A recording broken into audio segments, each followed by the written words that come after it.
Jesus viu Natanael aproximar-se e disse a seu respeito: eis um verdadeiro israelita em quem não há dolo.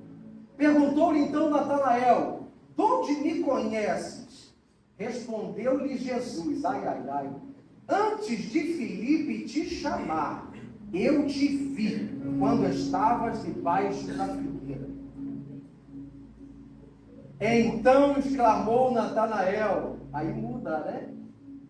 Quando Jesus manifesta o profético, aí muda. Então exclamou Natanael: mestre, tu és o Filho de Deus, tu és o Rei de Israel. Ao que Jesus lhe respondeu: porque eu te disse que eu te vi debaixo da figueira, você crê? Pois maiores coisas do que estas tu verás. E acrescentou: em verdade vos digo que você vai ver o céu aberto e os anjos de Deus subindo e descendo sobre o Rei, Senhor. Glórias a Deus. Glórias a Deus. Glórias a Deus. Agora olha que interessante, o que está acontecendo aqui? Parta do princípio de que havia pelo menos 400 anos sem que Deus não havia falado nada com a humanidade. Aqui no livro dos 4 evangelhos, antes de Jesus aparecer, havia um período do silêncio de Deus, após Malaquias. Então, pelo menos 400 anos não se havia profecia, não se havia nenhum sinal do Messias, e de repente chega Filipe, o melhor amigo de Natanael, dizendo para ele a seguinte afirmação: cara, nós encontramos o Cordeiro de Deus. Por quê? Porque Filipe se converteu debaixo de uma afirmação de João Batista. Filipe e André, assim como Simão, eles ouviram João Batista falar, proferir acerca do Cristo: eis o Cordeiro de Deus. E então aqueles discípulos que seguiam João Batista deixaram João para seguir Jesus. E agora Filipe, que era um dos discípulos antigos, diz para Natanael: nós encontramos o Cordeiro. Nós encontramos aquele a quem havia uma pergunta ecoada em todo o Antigo Testamento: onde está o Cordeiro de Deus? Nós encontramos Natanael. Aquele a quem Moisés escreveu, o ungido de Deus, o Messias que vai mudar a nossa vida, nós acabamos de encontrar. Só que Natanael, depois dessa afirmação do seu melhor amigo, um dos seus melhores amigos, ele disse assim: da onde que esse cara é? Ele disse: de Nazaré. E ele, como alguém cético, alguém frio, pergunta: por um acaso pode vir alguma coisa boa de Nazaré? Pode sair alguma coisa boa de lá? Essa afirmação, essa troca de Natanael com Filipe revela algo mais profundo. Revela algo de alguém que não estava com tempo para perder para mais uma brincadeira de criança. Alguém que não tinha mais tempo para perder com mais outra historinha inventada. O Messias está ali.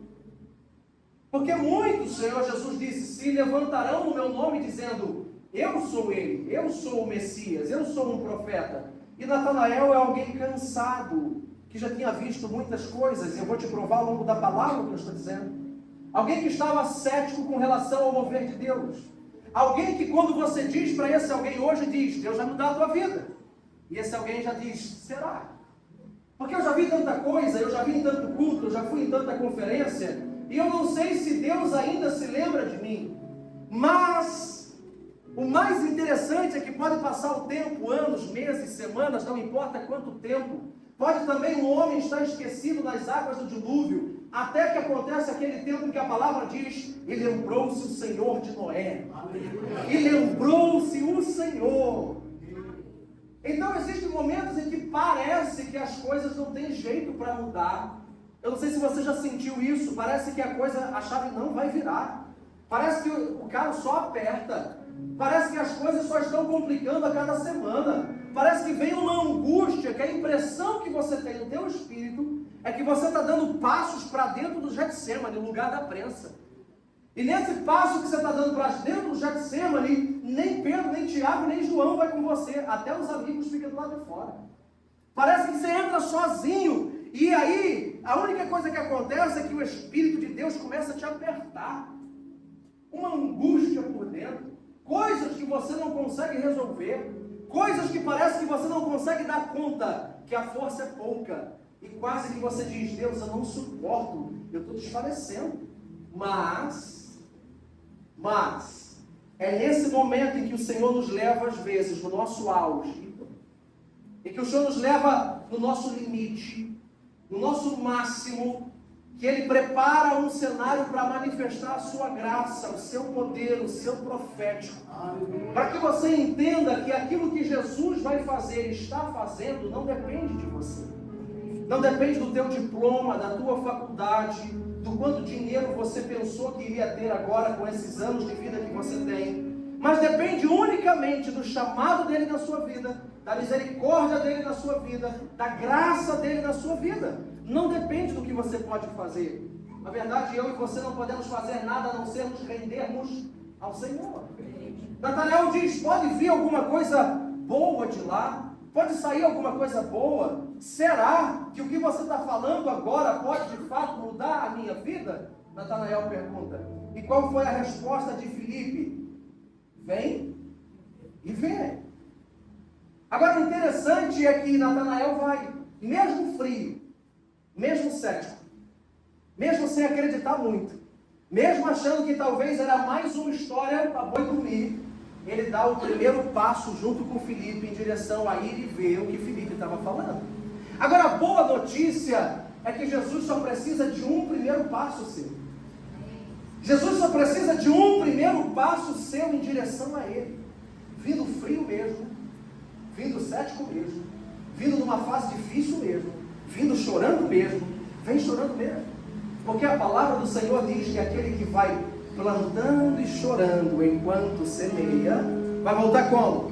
Vai voltar sorrindo, se alegrando, trazendo seus bens. Vem assim mesmo, mas vem, dê o seu primeiro passo. Diga comigo, dê o seu primeiro passo. Dê o seu primeiro passo. Porque, à medida em que você dá o seu primeiro passo para resolver, seja lá o que for, seja para buscar lá o que for que você precisa de Deus hoje, uma cura, uma libertação, uma virada de chave, você diz talvez: Senhor, eu quero perdoar, eu não consigo perdoar. Senhor, eu quero chorar, eu não consigo nem chorar mais, parece que eu estou seco por dentro. O que você precisa? Dar o primeiro passo, porque se você dá o primeiro passo, o texto continua, ele ainda estava caminhando, Jesus já o viu de longe. Aí quando Jesus o vê de longe, sabe o que Jesus grita para ele? Eis um verdadeiro israelita, em que não há falsidade. Natanael diz: não, tu me conhece, cara. Interessante que Jesus chama ele como verdadeiro israelita, em que não há falsidade. Mas Jesus conhecia o coração dele, por isso mesmo. Porque assim como fez com Gideão, em que Gideão está no lagar, malhando trigo no lagar, escondido das guerras, e o anjo do Senhor se apresenta e diz: homem valente, Deus é contigo. Da mesma forma, agora Jesus grita na alma de Natanael: verdadeiro israelita. Sabe por quê? Deus nunca irá te chamar da forma como você está se vendo no momento. Deus sempre irá te chamar da forma pelo qual Ele te criou para si. Você é chamado por Deus não pelo momento do seu erro, o momento da sua queda, o momento do seu aperto, o momento da sua fraqueza, mas você é chamado pela boca do Pai como Ele te formou para ser. É por isso que o anjo chega para Gideão e diz: homem valente, porque eu te criei valente. Chega para Natanael e diz: verdadeiro, porque eu te fiz verdadeiro. Chega para você e diz: filho amado, porque eu te fiz filho amado. Filha amada, porque eu te fiz filha amada. Então, nesse ponto, eu quero dizer para você: pare de acreditar mais naquilo que os outros falam ao seu respeito do que aquilo que a boca de Deus está falando para você. Pare de acreditar mais no seu momento de aperto, no seu momento talvez de luta, de batalha, em que você diz para sua mente e para você mesmo que não tem jeito para você. Porque ninguém melhor para duvidar de nós mesmos do que a gente, né? Você se conhece, você sabe o que acontece quando a luz se apaga. Quando a luz apaga, e quando você está no seu quarto, a sua cabeça no travesseiro, e você repousa a tua consciência, existem coisas que nem a tua esposa sabe. que nem teu marido sabe, que nem os teus pais sabem, que nem o teu pastor sabe, que nem o teu melhor amigo sabe. Existem coisas que só você e Deus sabem. E aí às vezes nós somos sabotados, auto-sabotados pela nossa consciência. Porque a gente se conhece por dentro e acha, eu não mereço. Deus não pode fazer uma obra assim na minha vida. Mas isso ainda é querer comprar o amor de Deus. Isso ainda é espírito de orfandade que quer merecer alguma coisa. Através do trabalho, através dos acertos, através da nota 10 que eu tirei da escola, porque se eu não tiro 10, o pai me coloca de castigo. Deus não é assim. Aleluia. Aleluia. Jesus grita no espírito dele: você é um verdadeiro israelita, em quem não há falsidade. Só que ele está tão entuchado com essa crise, com esse certo desânimo, se é que eu posso dizer assim, sem cometer nenhuma heresia, que ele diz: da onde o Senhor me conhece? Por que o Senhor está dizendo que eu sou verdadeiro? Aí Jesus manifesta a explosão profética. E Jesus diz para ele o seguinte: antes de Filipe te chamar, eu te vi debaixo da figueira. Eu vou falar da figueira daqui a pouco. Mas primeiro Jesus disse: antes de você ser chamado por um homem, eu te vi. Quando foi que eu te vi? Eu te vi quando você ainda era uma substância informe no ventre da sua mãe. Eu te vi. Eu te vi antes que você tivesse as oportunidades que você teve na vida. Eu te vi antes que você pudesse começar a falar as suas palavras. Eu te vi. Fui eu que te permiti chegar onde você chegou até hoje. E se você tem o que tem hoje, foi porque eu te vi, eu te permiti, eu fui contigo. Você pode não acreditar por conta do teu momento, mas eu estou com você. Agora Jesus diz mais: eu te vi. Antes de um homem te chamar, eu te vi. Aonde? Diga para mim. Aonde? Não. Não aonde. Responda aonde Natanael estava. Aonde Jesus viu Natanael? Eu te vi debaixo da figueira. Muito bom. Sabe o que acontece aqui? Essa explosão profética que bate no peito de Natanael. Quando Jesus diz assim: eu te vi, antes de Filipe te chamar, debaixo da figueira. A gente precisa partir do princípio que figueira é algo muito profético para Israel. E muito profético biblicamente falando. Porque a figueira representa alguém que tem perseverança. Diga comigo: perseverança. Perseverança. Alguém que decidiu perseverar contra a maré alta. Alguém que decidiu perseverar contra as ondas que batem contra ele mesmo. Alguém que decidiu continuar mesmo não sentindo nada. Pastor, não estou entendendo. Por que a figueira é profética para Natanael, para Israel, e ele entendeu o que Jesus estava falando? Por causa de Abacuque. Quando o profeta Abacuque profetiza na maior desolação que aquela Israel, que aquela nação estava vivendo, e não havia jeito de mudança, as coisas estavam indo de mal a pior, ele escreve no final do seu livro, ele diz: ainda que a figueira não floresça, todavia eu me alegrarei no Senhor. Sabe o que está acontecendo? Era um costume, ouça, talvez você não saiba, um costume dos judeus ir buscar a Deus debaixo da figueira. Por isso Jesus diz em Mateus 24, quando você vê as folhas da figueira se renovar, figueira representa a própria nação. Agora pensa, é como se aquele judeu, aquela pessoa, fosse para debaixo daquela figueira dizendo: Deus, nada está acontecendo, mas eu estou aqui na tua presença. Deus, nada está fluindo, mas eu estou aqui, eu creio, eu tenho uma palavra. É como a gente costuma correr para o monte, né? A gente que é um pouco mais pentecostal, nos tempos de luta, a gente corre para o monte para dizer: Deus, é assim ou não é? Ou para o quarto de oração.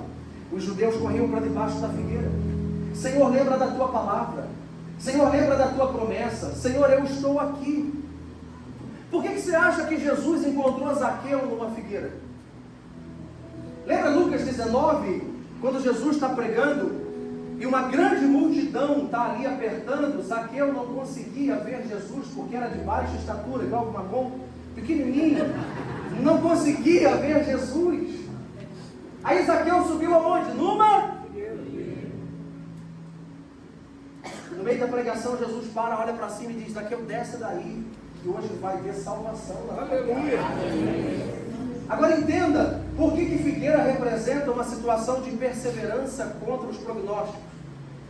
Zaqueu, a limitação dele, baixa estatura, não conseguia se aproximar de Jesus. Mas Zaqueu não deixou as suas limitações, mesmo devido às suas limitações, Zaqueu não deixou de procurar Jesus. Zaqueu não deixou de fazer o que era possível ainda. Eu não consigo ver, mas eu sei escalar. Eu sei subir. Eu sei orar. Eu sei ainda colocar um louvor. Eu sei abrir a minha Bíblia. Eu sei ainda o caminho do monte. Eu vou para lá. Eu ainda sei ficar sem comer e orar e fazer jejum. Eu vou fazer o que eu posso, mesmo que as limitações hoje na minha vida sejam muitas. Eu não vou dar desculpas das minhas limitações. Eu vou procurar por Jesus. Porque aquele que procura acha, aquele que bate a porta é aberta, aquele que pede recebe. Aleluia! Não permita as tuas limitações te desanimar de procurar por Jesus, seja a limitação qual for. Não permita isso acontecer. Jesus estava debaixo da figueira e diz: desce daí, porque eu vou lá na tua casa, por causa da tua perseverança. Então Natanael, acredito eu, sem cometer nenhuma heresia, estava debaixo da figueira, batendo no peito, que era o segundo costume judaico, batendo no peito como sinal de arrependimento. Quando você vê alguém andando de um lado para o outro, batendo no peito, está dizendo: Senhor, eu sou pó. Senhor, eu sou pó. Senhor, eu não estou valendo nada. Senhor, tem misericórdia da minha vida. E os judeus batiam no peito, exclamavam, dizendo: tem misericórdia de mim, Senhor. Agora imagina a cena: Natanael debaixo de uma figueira, uma grande árvore, de um lado para o outro. Eu não sei, ele não orava em línguas ainda, certamente, mas se estivesse orando em línguas, imagina você hoje de um lado para o outro, sem palavras para dizer, lágrimas caindo dos teus olhos, mas dizendo: chora lá, mandará, Senhor, não desista de mim, não desista da minha casa, não desista de cumprir a tua palavra. Senhor, as coisas estão difíceis, tempestade está se levantando, mas eu sei que tu está no barco. É alguém que persevera. A figueira não está frutificando, mas eu estou perseverando. A figueira não está dando o seu fruto, mas eu estou perseverando na presença do Senhor, contra todos os prognósticos. Eu estou fazendo como Abraão, eu estou chamando à existência aquilo que não existe, como se já houvesse. E por isso Abraão foi tido como pai da fé, porque ele creu contra a esperança. Você está pronto para acreditar contra a esperança? É bonito o ditado de crente. É bonito quando a gente vê alguns testemunhos aqui, não é? Mas não é tão bonito quando a história é nossa. Quando o testemunho está sendo formado na nossa vida. Quando quem passa pelo vale da sombra da morte somos nós. Ainda que eu ande pelo vale da sombra da morte. É bonito no texto. Que salmo lindo para mim. Mas e quando é você passando pelo vale? E quando é você dentro da fornalha? E quando é você no fundo de uma caverna?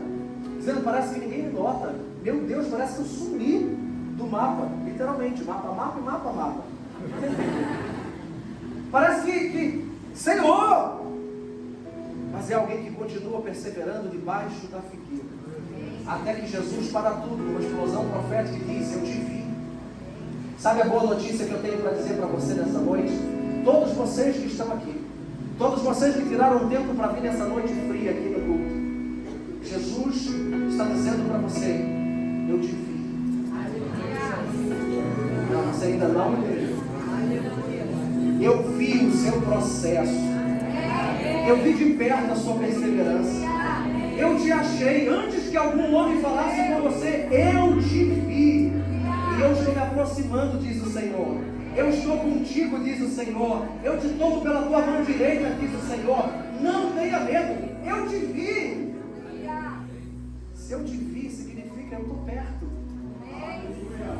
Eu estou do teu lado, eu estou te vendo.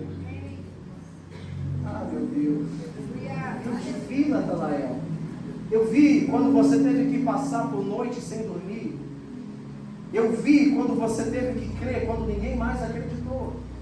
Eu vi quando você chorou por mais da minha presença, por mais da minha unção. Sabe o que mais figueira representa? Lembra de Adão? Meu Deus. Lembra de Adão? Jesus. Lembra de Adão? Assim que Adão caiu, o que ele foi pegar para cobrir a sua nudez? Folhas de? Olha só, desde o Éden. Na verdade, aquilo não foi para se esconder do Senhor, não, foi providencial.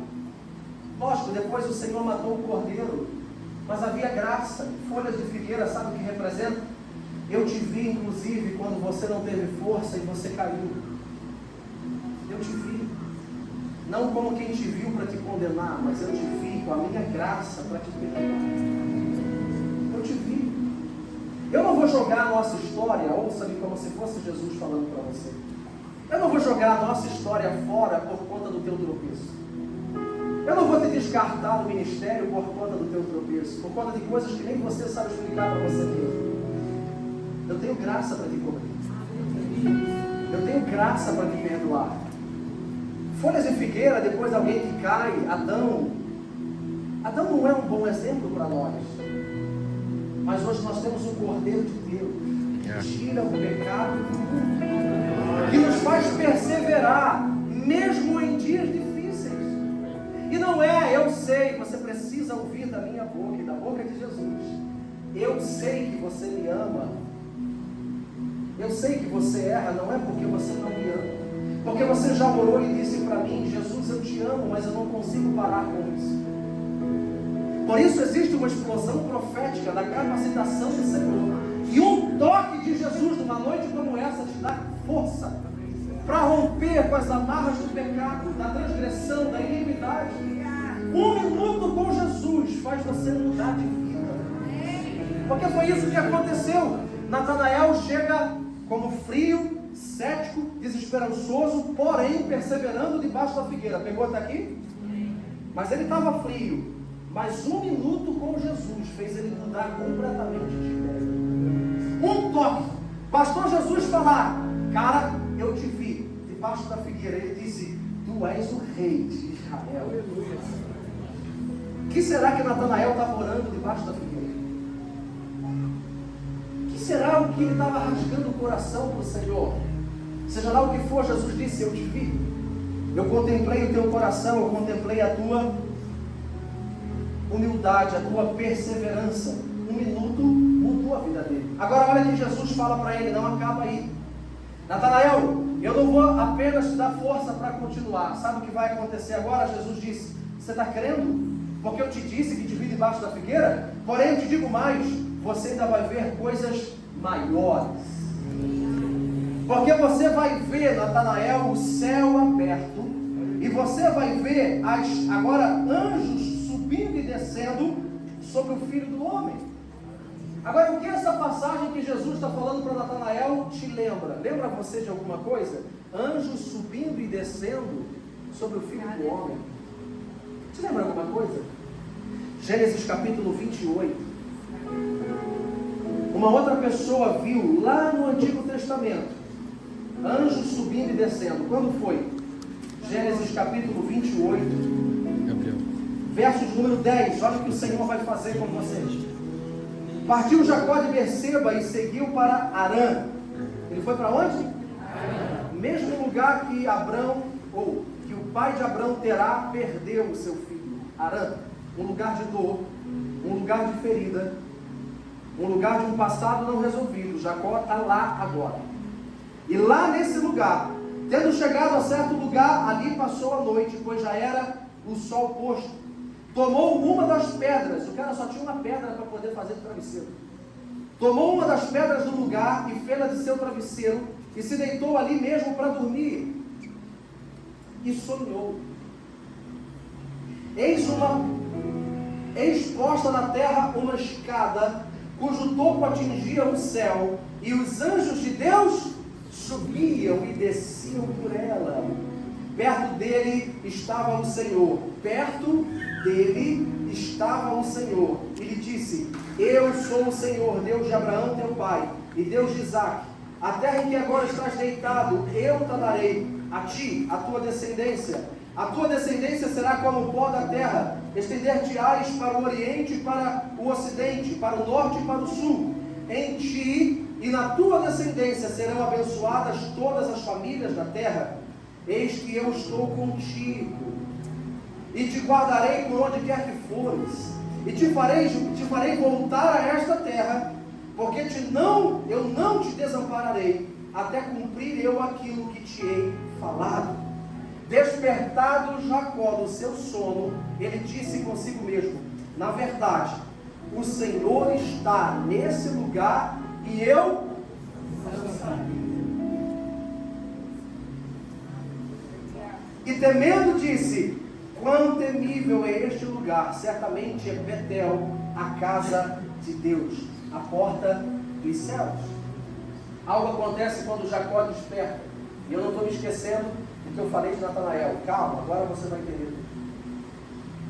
Jacó dorme, Jacó está fugindo, Jacó está num lugar de ferida e ele cai em profundo sono, ele tem um sono. Mas quando ele desperta, e é necessário que alguns de nós seja desperto nessa noite. Desperto? Despertado? Desperto ou despertado, que a gente aqui? Despertado? Obrigado. Alguns de nós seja acordado, melhor. Alguns de nós seja religado, seja tocado nessa noite, para que você entenda o que Deus já falou com você.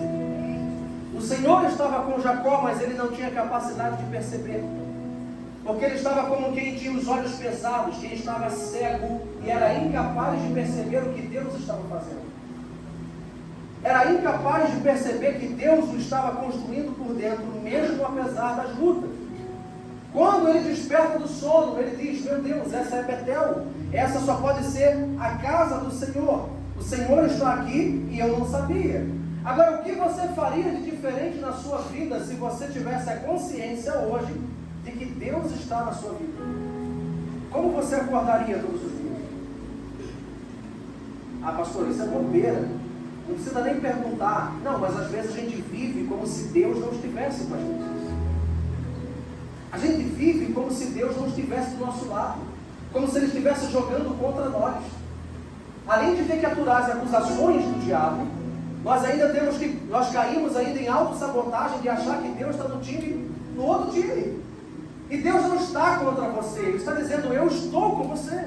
Mas parece que você está com um pesado sono. Você não está entendendo. Você não está percebendo que o lugar que você está, eu te farei abençoado, porque eu não vou te desamparar. Ele diz: eu não percebi que Deus estava aqui. Sabe qual é o nosso problema? A gente não precisa ir para um lugar novo. A gente não precisa mudar de igreja. A gente precisa entender que no lugar que nós estamos, Deus está ali. E se Deus está ali, eu tenho acesso à palavra, à presença e à unção dele. Porque senão a gente vai passar a vida inteira dizendo: quando eu achar uma igreja perfeita, eu vou ser melhor. Para! Quando eu achar uma liderança mais tranquila, uma liderança de maior acesso, irmão, para! O problema não é acesso, não é a liderança, não é a igreja. Querido, Jesus foi o melhor pastor de todos os tempos, você tem dúvida? Ele foi o melhor pastor de todos os tempos, ele teve Judas na equipe. Fique em paz, não tem a ver com um bom pastor, tem a ver com a equipe, com o coração fechado. Porque quem quer faz, quem quer está entendendo a agenda dos céus, quem quer está sendo um solucionador de problemas e não um inventor de problemas. Quem quer está entendendo: Jesus, o que o Senhor quer fazer na minha vida no hoje? Ai. O problema não é o lugar, o problema é a mentalidade que não foi trocada, é o coração que não foi quebrado. Às vezes são as manias antigas que a gente ainda vem carregando para o hoje. Isso precisamos deixar. Isso nos dá sono, isso nos faz pegar em profundo sono. Mas quando o Senhor nos acorda, então nós entendemos o que Ele já estava falando há muito tempo. Sabe o que eu vejo para a noite de hoje? Um grande despertar do Senhor. Um som de um grande despertar de Deus no teu espírito. Para você entender que Ele está com você. E quando você entender que Ele está, você vai conseguir dar nome para o lugar que você está. Olha que interessante. Jacó acorda, Jacó entende que Deus está, e ele diz: esse lugar será chamado Betel. Eu já falei aqui e vou repetir: Deus não vai transformar o lugar que você está. Seja trabalho, família, geografia. Pastor, que isso? Deus não vai transformar o lugar que você está. Deus vai transformar você. Deus transforma homens. E homens transformados transformam os lugares que eles estão. Deus muda o nome de Jacó para Israel, lembra? Mas Deus não muda o nome do Val de Jacó para Peniel. Quem muda é Jacó. Deus muda pessoas. Pessoas a quem Deus muda lugares. Aprenda isso. Aleluia! Aleluia. Então, se você entender que Deus está com você no seu trabalho, na sua faculdade, aqui agora, do seu lado, a consciência da presença vai fazer você mudar as suas atitudes. As lágrimas vão voltar para os seus olhos. O devocional vai voltar para as manhãs. Sentar naquela mesa, na cadeira, a mesa, com uma caneca de café na mão, com louvor no fundo, chorando com Jesus, vai voltar para a tua vida. Ah, eu sei que vai voltar, porque você ainda está como Natanael, você está um pouco cético. Você está dizendo, pode vir alguma coisa boa dessa palavra? Calma, daqui a pouco eu vou colocar as mãos em você. E não apenas as minhas mãos, mas o toque de Jesus vai vir sobre você. Porque é bíblico, quando impomos as mãos sobre as pessoas, existe cura, existe libertação, existe renovo do Espírito, existe toque do Senhor. É Bíblia, não sou eu que estou inventando. Jesus disse, imporão as mãos sobre os enfermos, eles serão curados. Os apóstolos, eles impunham as mãos sobre as pessoas, eles recebiam o Espírito Santo. Hebreus 6 diz que a doutrina de Cristo, imposição de mão.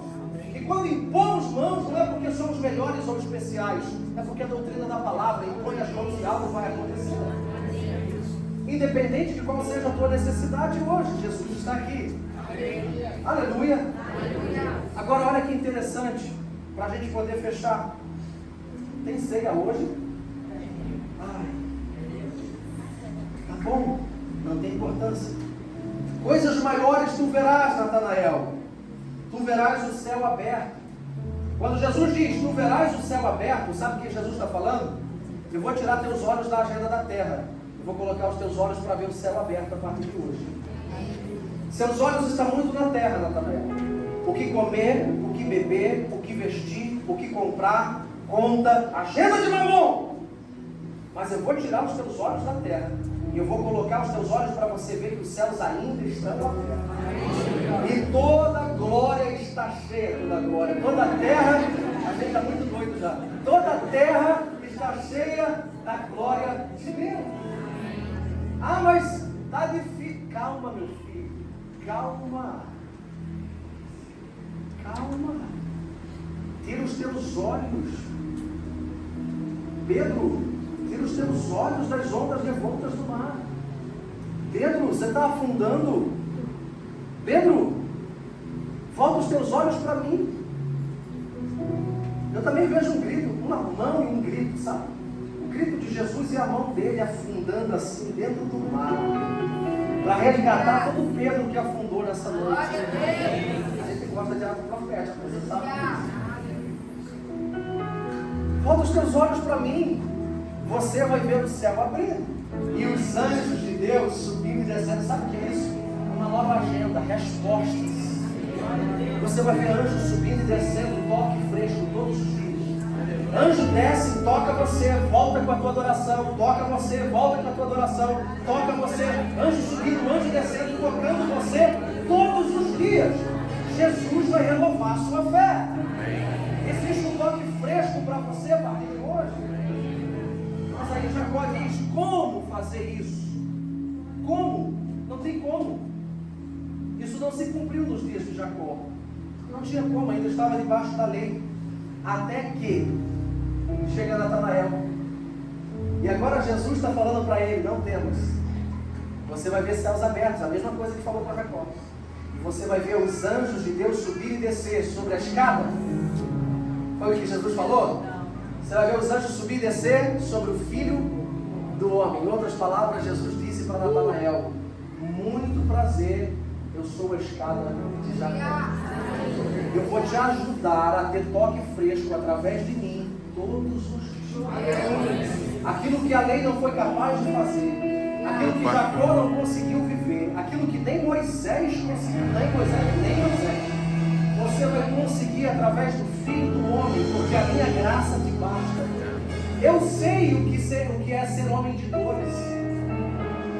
Através de Jesus Cristo, nós podemos ter hoje um toque fresco do Senhor. Jesus é a escada de Jacó que pode nos garantir isso nessa noite. Aleluia. Aleluia. Agora, eu preciso dizer para você